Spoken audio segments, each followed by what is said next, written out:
Hello, my name is Nathan Rogers, and I go to Tennessee Tech University, and I'm currently studying manufacturing and engineering technology, and this is my second year here.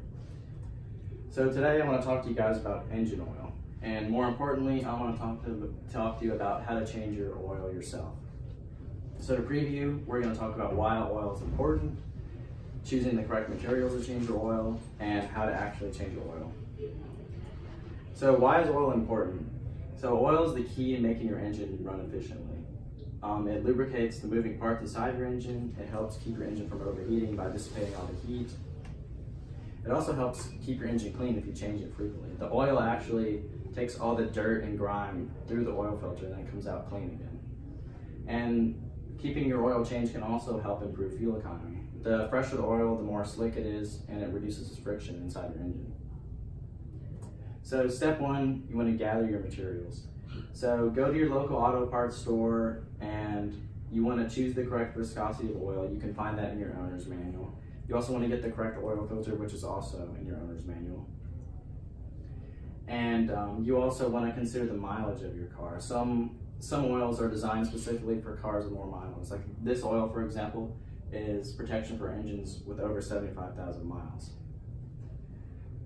So step two, you want to drain the oil. You want to drain the oil by locating the drain plug and choosing the correct wrench. If you don't choose the correct wrench, you won't get it off or you'll strip the screw out, which is very bad.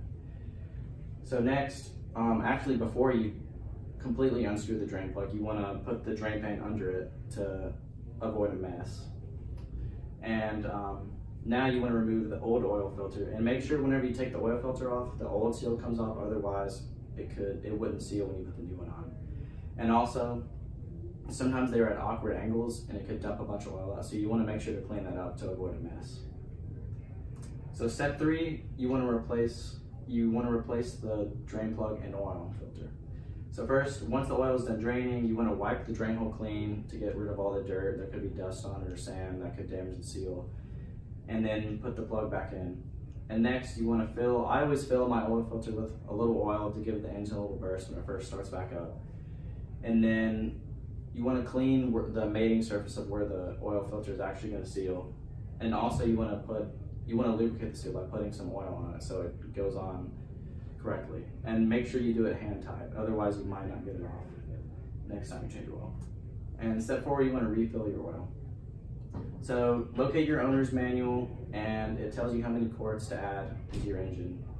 You want to locate the fuel cap, and it's usually in the top of the engine. It's usually a bright color. You want to unscrew it and you want to start pouring the oil in. Usually you want to use a funnel to avoid a mess. If you don't use a funnel, you could have oil flying all over the place. And so you also, whenever you're adding oil, you also want to account for the oil you already put in your oil filter, otherwise you could over add. And once you do that, you put the cap back on.